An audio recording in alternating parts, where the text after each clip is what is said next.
In the year 1961, the world was caught in the icy grip of the Cold War. It was during this time that the United States, in its relentless pursuit of military dominance, embarked on a remarkable endeavor: the creation of a colossal vessel that would surpass all others. A floating behemoth emerged, unrivaled in size, capability, and sheer spectacle: the legendary USS Enterprise. With its immense length stretching over 1,100 feet and a displacement that defied imagination, the USS Enterprise commanded attention. Its formidable flight deck spanned a mind-boggling expanse of more than 4 acres, providing ample room for a remarkable fleet of fighter jets and helicopters. Armed with state-of-the-art catapult systems, arresting gear, and an extensive array of radar and communication systems, this supercarrier became an emblem of cutting-edge military technology. Throughout its illustrious existence, the USS Enterprise found itself embroiled in significant conflicts.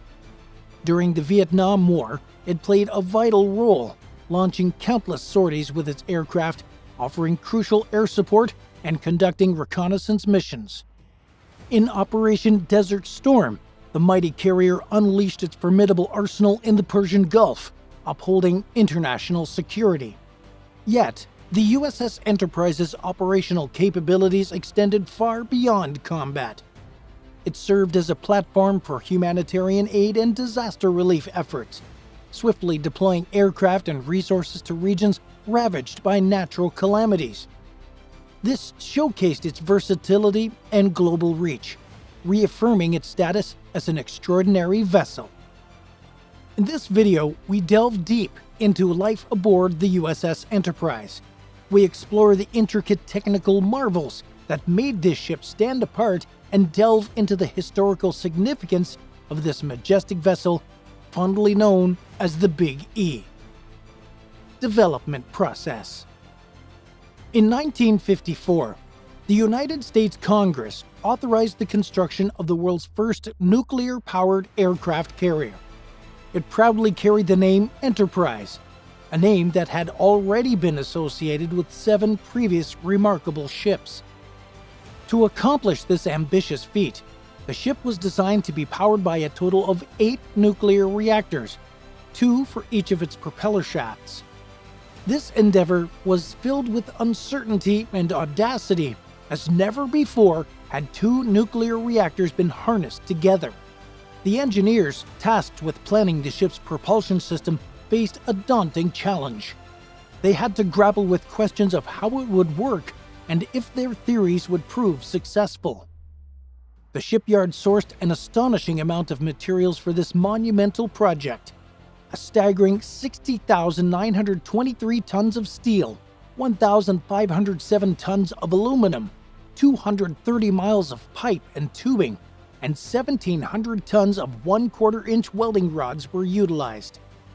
These materials were procured from over 800 companies, emphasizing the vast scale and collaboration involved.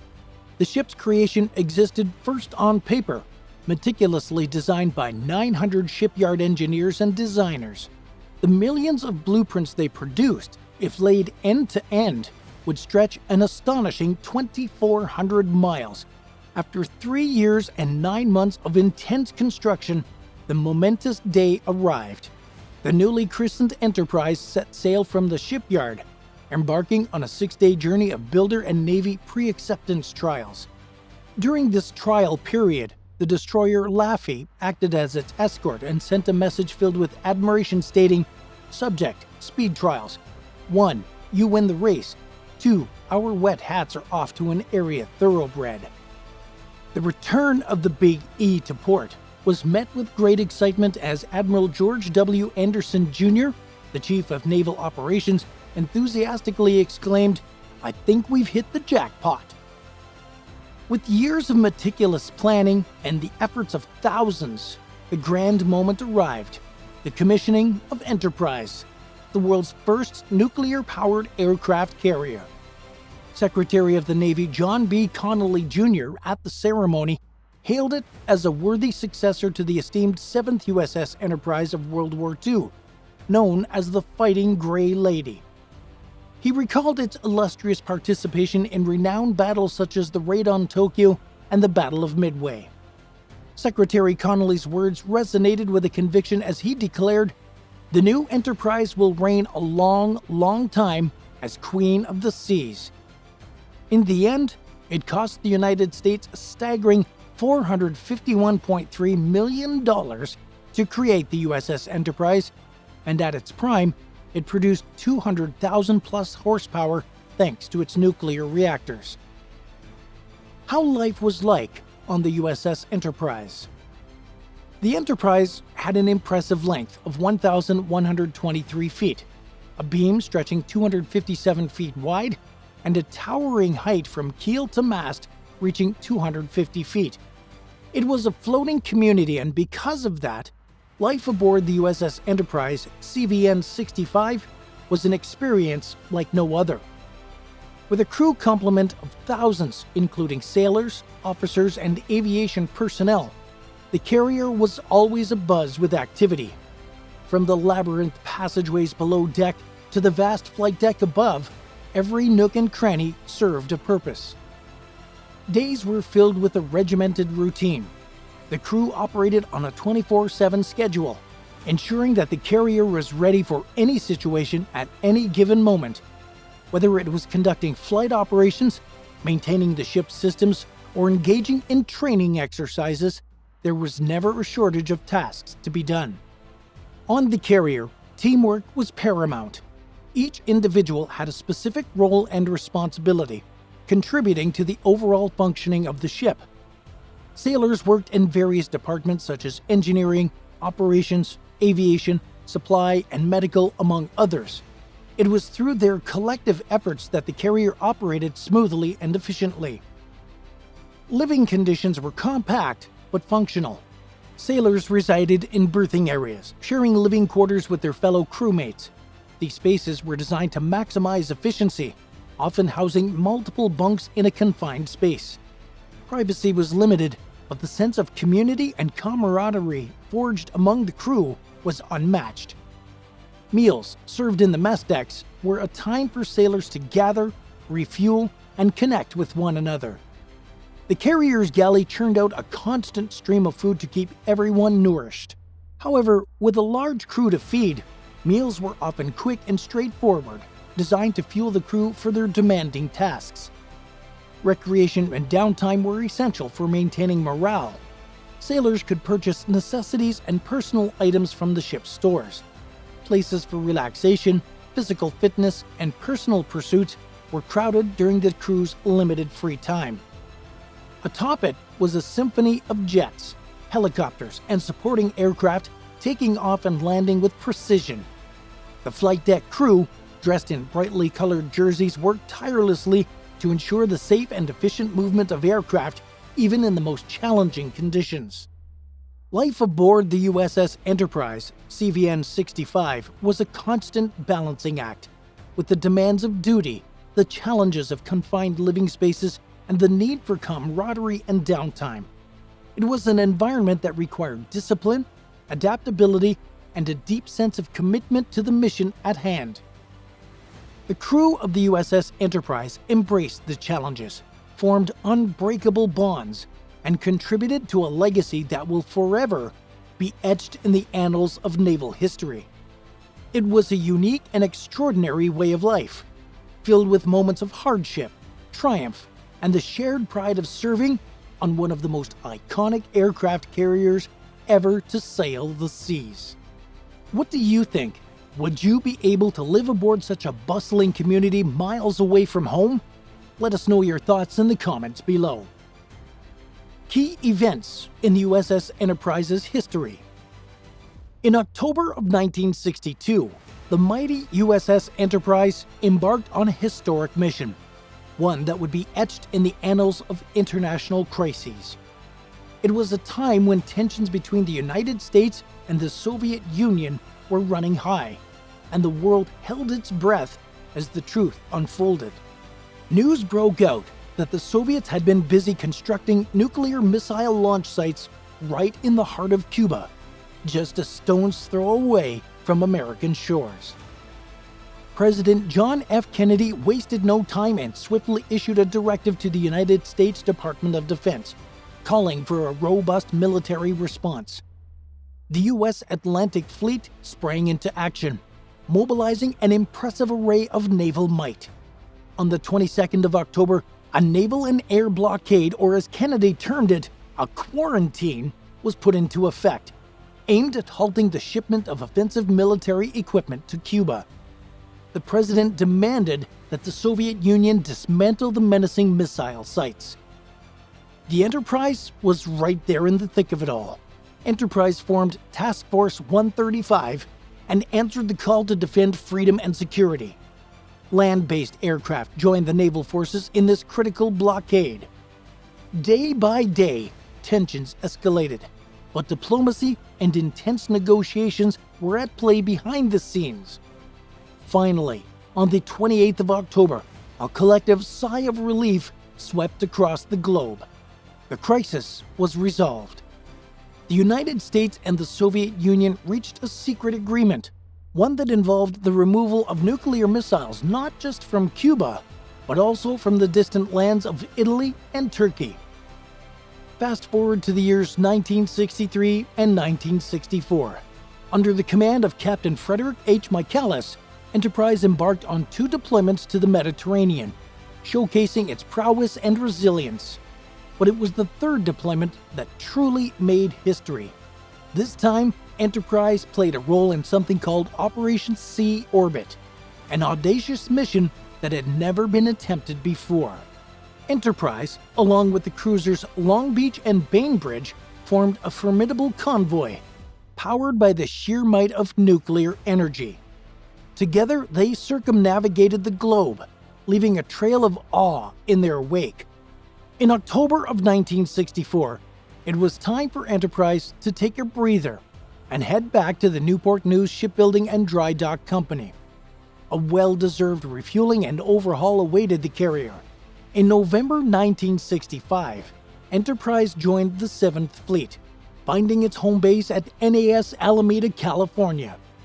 The year wasn't over yet when the carrier made history once again. In December, it became the very first nuclear-powered ship to engage in combat during the Vietnam War. The roar of its engines and the launch of its aircraft reverberated through the skies as Enterprise struck back against the Viet Cong near Bien Hoa City. Finally, in June 1967, after enduring more than 13,400 battle missions and 132 combat days, the USS Enterprise bid farewell to the Gulf of Tonkin. It sailed triumphantly back to NAS Alameda, leaving a legacy of valor and sacrifice behind. But the story doesn't end there. After a well-deserved overhaul, the USS Enterprise found itself under the command of Captain Kent Lee. The ship underwent sea trials and refresher training, honing its skills for the challenges that lay ahead. And sure enough, it wasn't long before fate intervened. Operation Formation Star beckoned, a response to the audacious seizure of the USS Pueblo by North Korea. The USS Enterprise, serving as the flagship of Task Force 71, steered its course towards the troubled waters near South Korea. Tensions were high, but the crew of the mighty carrier stood undeterred. Once again, the USS Enterprise proved its mettle, navigating through the choppy seas with determination and resolve. After tensions eased, the carrier and its accompanying escorts made their way back to Yankee Station in February 1968. The mission had been accomplished, and in July of that same year, the USS Enterprise triumphantly returned to NAS Alameda, having catapulted countless aircraft into the sky and completed a multitude of daring sorties. On that fateful morning of January 14, 1969, the USS Enterprise found itself caught up in a catastrophic incident that would forever define its history. Accompanied by the destroyers Benjamin, Stoddard, and Rogers, the mighty carrier's journey took a dark turn. An unfortunate event unfolded when a parked F-4 Phantom, armed with an Mk-32 Zuni rocket, became the catalyst for disaster. In a horrifying twist of fate, the aircraft's ordnance detonated due to overheating caused by an aircraft start unit. The resulting explosion set off a chain reaction of unimaginable proportions, engulfing the flight deck in flames and triggering additional explosions. The USS Enterprise became a scene of chaos and devastation. Amidst the raging inferno, brave sailors valiantly fought back with unwavering heroism. Their efforts, though swift and courageous, could not prevent the devastating toll. 27 brave souls paid the ultimate price, their lives tragically cut short.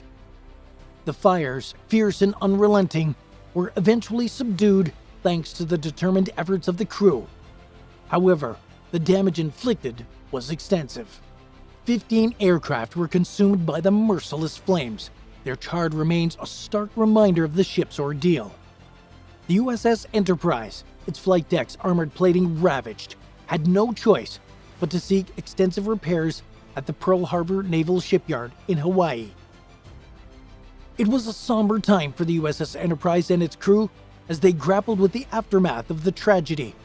Yet, true to their indomitable spirit, they pressed forward. With remarkable resilience, the repairs were completed on March 1, 1969, and the ship prepared itself for its scheduled deployment to the Western Pacific, or Westpac. As the 1970s dawned, the USS Enterprise underwent a transformative period. In 1969-1970, it returned to the Newport News shipbuilding for an overhaul and refitting. Emerging with newly designed nuclear reactor cores, the carrier would harness this energy to propel itself forward for the next decade. And the carrier embarked on its next chapter. The South and Southeast Asian theaters beckoned, and the USS Enterprise, accompanied by Carrier Air Wing 14, set its sights on Vietnam once more. The skies became alive with action as the carrier, alongside Oriskany and Midway, launched an astonishing 2001 strike sorties by July 30th, 1971.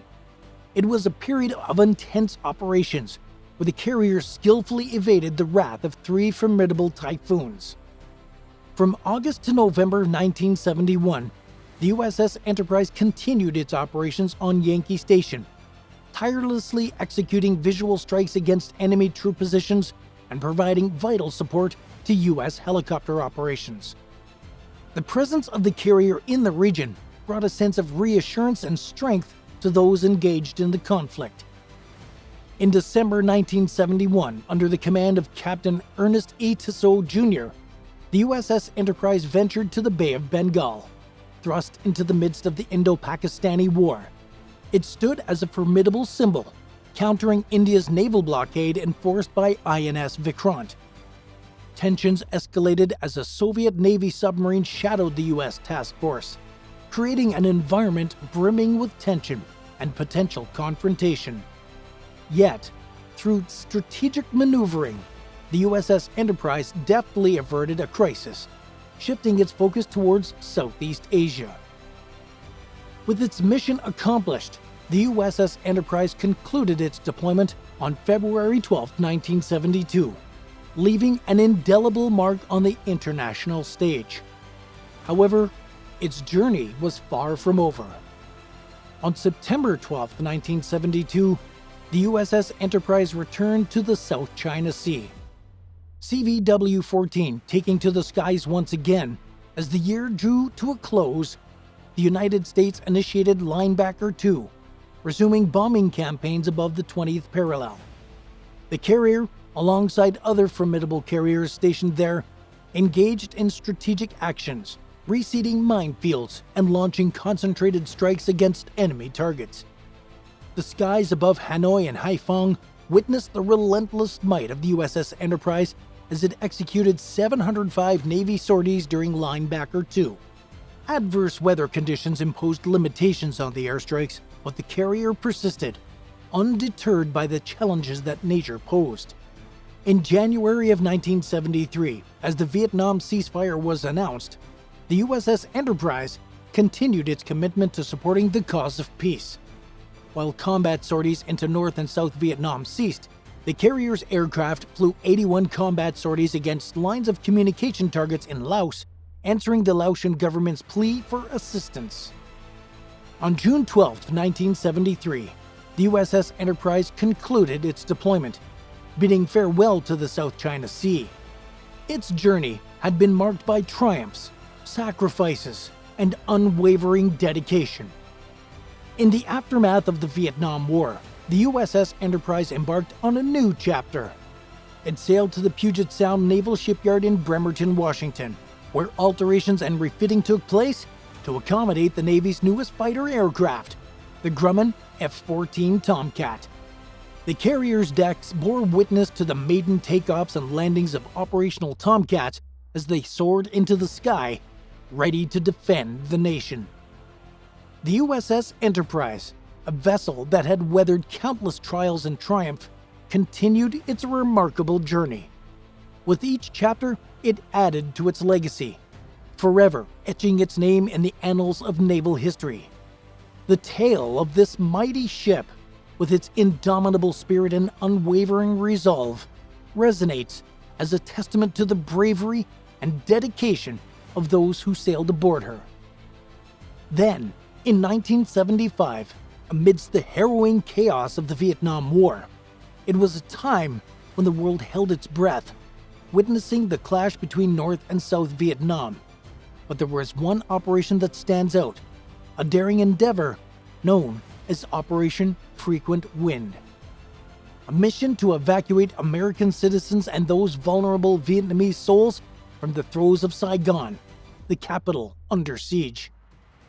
Riding the waves off the coast of South Vietnam were the mighty carriers, the USS Enterprise, the Midway, the Coral Sea, the Hancock, and the Okinawa. These floating fortresses stood as beacons of hope, ready to face the storm and brave any contingency that came their way. President Gerald Ford, sensing the escalating danger, gave the order for a helicopter evacuation, a bold move as the relentless shelling by the North Vietnamese forces brought an end to the fixed-wing evacuation from Tan Son Nhut Airport. Under the vigilant watch of carrier aircraft providing crucial fighter cover, the deafening thud of rotor blades echoed through the air. U.S. Navy and Marine Corps helicopters touched down with thunderous determination, their mission clear: to snatch up the stranded Americans and Vietnamese people in danger. This operation was no easy feat. It unfolded amidst a tumultuous sea of chaos and danger, as explosions rocked the city and uncertainty reigned supreme. The clock ticked relentlessly toward the hour of reckoning. At 7:53 a.m., the sun climbed the heavens, the last helicopter soared above the skyline, hosting the final 11 Marine security guards to safety.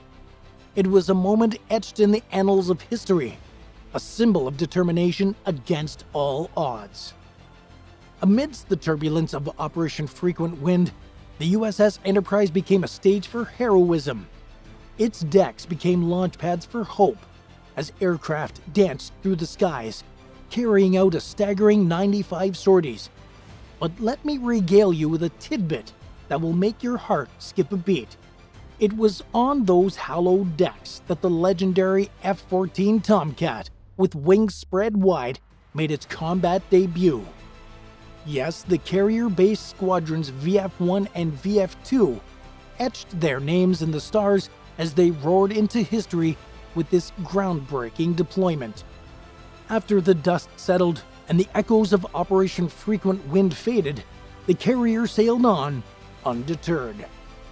In the summer of 1976, it embarked on its 8th Western Pacific deployment, sailing alongside the ships of the Australian and New Zealand navies during the NSIS exercise known as Kangaroo II.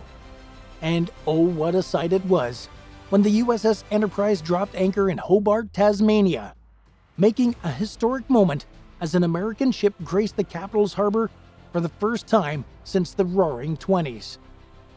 But the USS Enterprise was a ship destined for great tales. Years rolled by, and the USS Enterprise became a vessel of transformation. In January 1979, it embraced a comprehensive 36-month overhaul, a metamorphosis that included modifications to its superstructure. And so, like a phoenix rising from the ashes, the carrier emerged, ready to embark on its 10th Western Pacific deployment.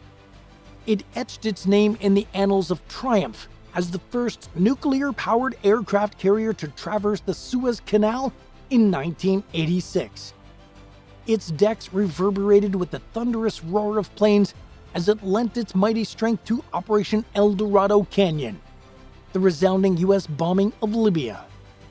In the Persian Gulf, it stood tall, a symbol of strength and resilience during Operation Desert Storm in 1991. And so, the 1990s saw the USS Enterprise unfurl its sails for numerous overseas deployments. It enforced no-fly zones. It lent its support to operations in Bosnia and Iraq, and it played a crucial role in Operation Southern Watch. With unwavering determination, it spearheaded Operation Desert Fox, striking at the heart of the Iraqi military installations.